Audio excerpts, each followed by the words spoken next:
Timo Iscariot, eh? What a slippery little traitor that man is. I honestly cannot believe it. It's unfathomable to me that somebody as distinctly average as Timo Werner, somebody who is actually a contender for the worst ever Chelsea 11, a player who was shown nothing but love by the fans. We gave him total and utter support. While he was missing sitter after sitter after sitter, we were still singing that poxy song for him. We showed him only love. We pledged nothing but unilateral, aggressive, partisan support for him. And this is how he repays us. I cannot believe that he has actually gone to Tottenham. We gave him the best day of his life. In Portugal, he became a European champion because of Chelsea, because of the faith that Chelsea fans put in him. Because if we had turned our back on him, which we were perfectly entitled to do, there is no way that he would have been anywhere near that first team. And now he's gone to Tottenham. He actually had, incorrectly, unfairly, unduly, he had misplaced cult hero status at Chelsea. I don't know why. I wasn't part of it. I never liked him. I certainly never rated him. But he did manage to accrue cult hero status. He was loved, weirdly loved. I think because it was seen, at least, that he put in a lot of effort, because he was the kind of player that ostensibly put in 100% every week, people liked him and sung for him and wanted him to do well. And he came across as a really nice bloke, apparently. He has totally and utterly undermined all of that for the sake of what? A 6-month loan deal at Tottenham. How can it be worth it? And don't tell me that they've got an option to buy and he could end up... They're never going to sign him. They're never going to sign him because they're going to watch him play. They're going to watch him play for 6 months. If we had the privilege of watching him play for 6 months, we would have never signed him either. So they are going to witness it. They are going to see him trying to fill the boots of Heung-min Son. Yeah, good luck. Good luck with that. He is so woeful. Absolutely useless. And if I remove the emotion from it, if I take away the emotion and the if I try and approach it with rationale, which we don't do as football fans. You know, the beauty of football is that it's a very irrational thing. You know, we follow our hearts, don't we? It's all about the natural feeling around your football club, the natural tribalism around your football club. But if I approach this with rationale and I take away my feelings about what this represents and what it means, this is actually brilliant. This is actually brilliant because he is a desperate striker, a desperate footballer, a desperate player, and somebody who actually isn't good enough to get in this Tottenham team. Like, he really isn't. In fact, I would go so far as to say that Timo Werner would be in my worst ever Chelsea 11. That is how bad he is. He is undoubtedly in a worst ever Premier League 11. If I did the worst ever Premier League 11 to play for Chelsea, Timo Werner's in it. In fact, he might be captain. Him, be Timo Werner up front with Chris Sutton, Emmanuel Petit in the midfield, Bubba Rahman at left back, Kalidou Koulibaly centre half, but Timo Werner front and centre. Matthias Kesman maybe, he gets a mention here.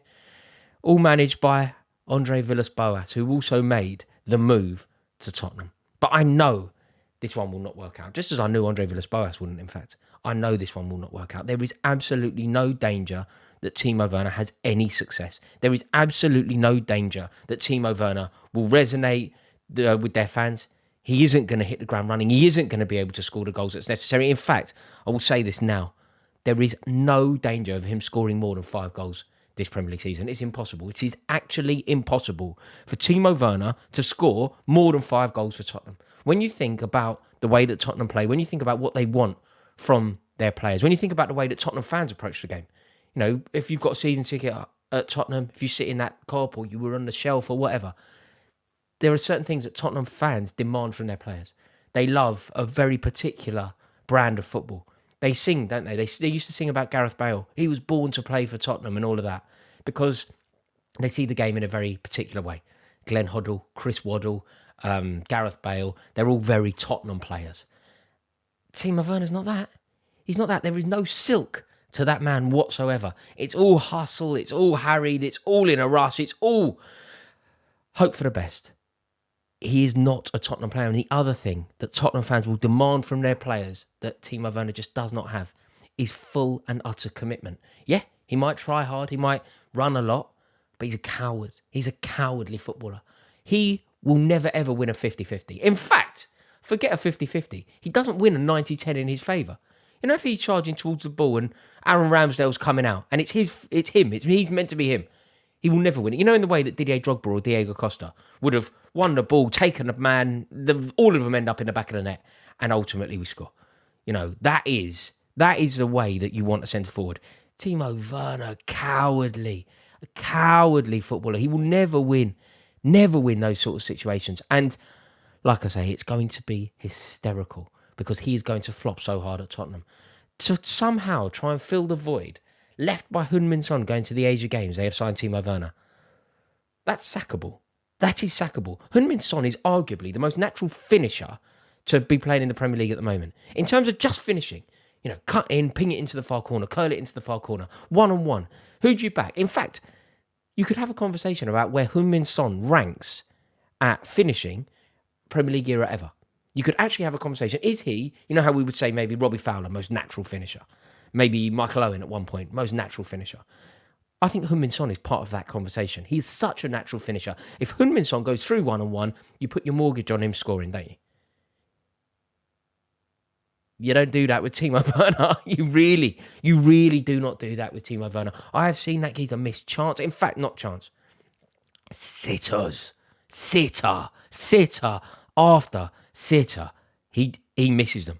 And there is no way that this is going to work. He is a desperate footballer, and I'm going to love him flopping. I cannot believe that he has undermined his entire Chelsea career to go to Tottenham for 6 months. The love that he was given at Chelsea, it really does break my heart, but it shows you what Timo Werner is. Slippery. Judas Iscariot. Horrible. And I cannot wait for this not to work. But like I say, doesn't get anywhere. If he scores more than five, I'll do a forfeit. I don't even care what the forfeit is. Comment below, I'll do the one that's like the most. I don't even care. I will do it. Whatever forfeit you decide, write them in. Whatever one gets the most likes. If he scores more than 5, so has to hit 5.5, right? Has to hit 6. He scores more than 5, I will do it. I don't care what it is. That is how convinced I am that he is useless. I do, though.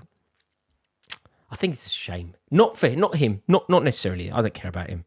Not really. I think football tribalism, football rivalry, football hatred, and football antipathy, these things matter. You know, I love Damien Duff. When Tottenham wanted Damien Duff, he said no and went to Newcastle because of his relationship and his love for Chelsea Football Club.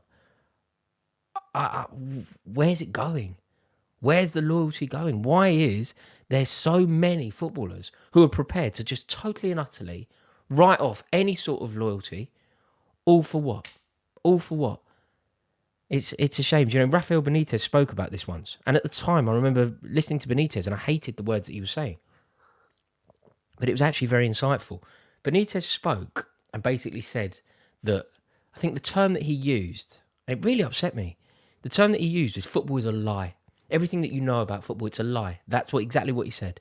So the players that you love, the players that you think they are, the players, the clubs, the people running the clubs, everything. He just said that from a fan's perspective, football is a lie. And firstly, I would challenge that. I didn't think it was true.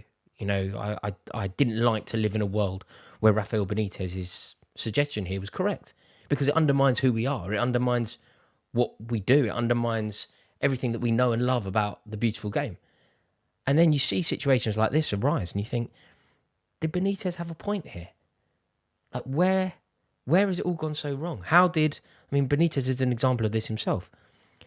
Won the Champions League with Liverpool, ended up in the home dugout at Stamford Bridge when you consider the rivalry that Benitez would have had with Chelsea at the time. Ended up in the home dugout at Goodison Park.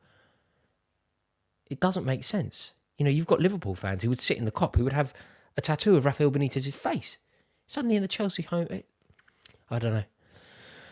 I don't know what's happening, but Timo Werner is just another example of how football, the soul of football, is changing. I'm just so happy that an example of it is such an average player, because trust me on this is going to flop. Useless, absolutely useless, rubbish footballer who Tottenham have weirdly signed.